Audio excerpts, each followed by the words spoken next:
Conor McGregor gives his thoughts on his next potential opponent. For what cut the weight? I've already won the 155-pound title. I got myself down to a lightweight frame, but I'm big now. I feel big. I feel strong. I feel healthy. I've got good energy. I'm coming back after a gruesome injury. I just want to be.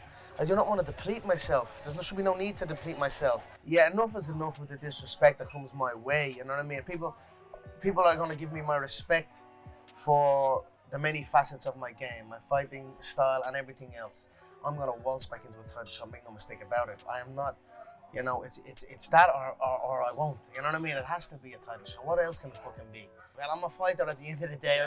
I'll say that, but I'll probably fucking do anything to be honest. I just want to fight and compete. Conor McGregor is now confirmed to coach in The Ultimate Fighter, and two potential opposing coaches are Tony Ferguson and Michael Chandler. UFC and Prime have inked a multi-year sponsorship deal. Sources have indicated that the deal is worth in the high seven figures annually. In a statement, the UFC's Senior Vice President of Global Partnerships named the relationship between Dana White and Prime co-founder Logan Paul as the key to the deal. Dana has a relationship with Logan Paul, and they were incredibly aggressive. This product is strapped to a rocket, and we look for three things in any deal: revenue, brand equity, and how the new partner is going to market. It's also been noted that the UFC will be renaming the red and blue corners of the UFC Octagon. The corners will now be referred to Prime Hydration Recovery Zones. Fighting out of the Blue Hydration Recovery Zone. Let's hope Bruce Buffer does not actually have to say this. Dana's going to have to scrub this video from the internet.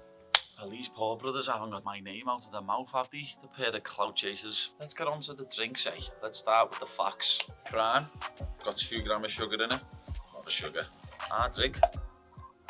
0 grams of sugar in it. Much better, especially for your kiddies. And if we're going on facts, fella, Prime's got 25 calories in. Applied Nutrition Drink has 5 calories in. Which think's better? Prime has 825 milligrams of electrolytes. Our drink has 665 grams. This is the perfect blend, the perfect amount that your body can consume. You know what I mean? We've got scientists behind this. These Paul brothers haven't got a brain cell between them. So like I just said, there is no comparison at all. Get that. So Up next, Sean O'Malley gives his thoughts on Israel Adesanya versus Alex Pereira at UFC 287. Is he gonna have a wrestling approach? It didn't look like when it did hit the ground. I'd have to rewatch it, but when it did hit the ground, it was Dude, I don't think he should have a wrestling approach. I think that just be too fast for him, make him guess, similar to a game plan that you would have against a big, strong striker who's coming forward. So sweet to see Izzy win.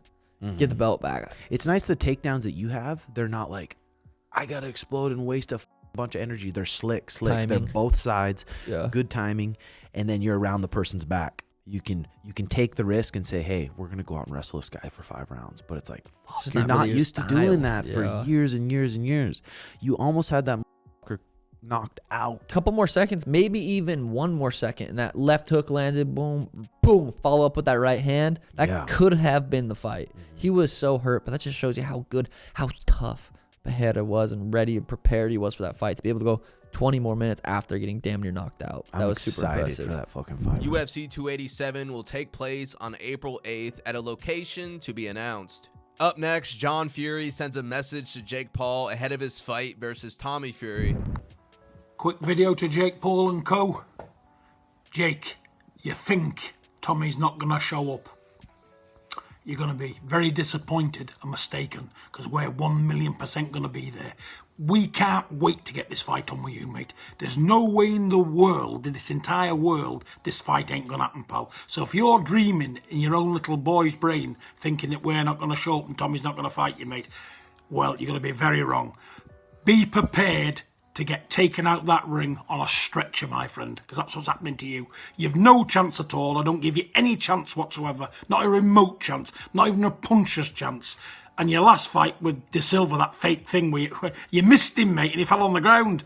I've watched it time and time again on the video. De Silva, you missed him, he fell down and got counted out. You're in a real fight this time, mucker, with a man who can bang with both hands. So, advice to you, keep him up. Khamzat Chimaev continues to train hard regardless if he has an opponent.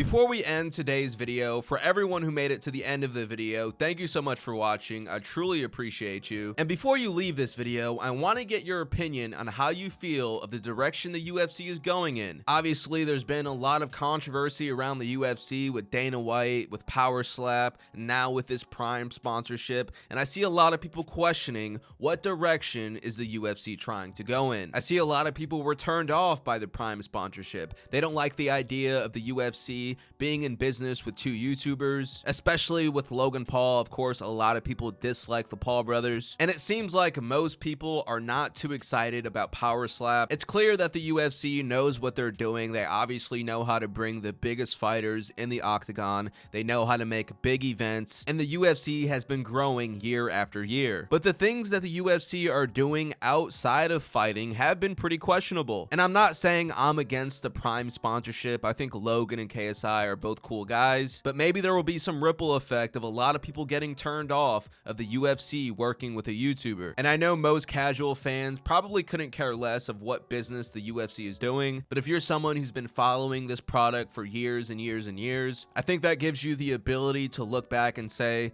well, the UFC today just isn't what the UFC used to be. I don't know if any of that made sense. Leave your thoughts in the comment section down below. I really want to hear what you guys have to say. As always, please be sure to leave a like on the video, subscribe to the channel if you haven't subscribed already, and watch this video next. That was an illegal knee on the head of a grounded opponent. Shut up, Joe, you little fool, yeah. That's a knee to a grounded opponent. Call the cops.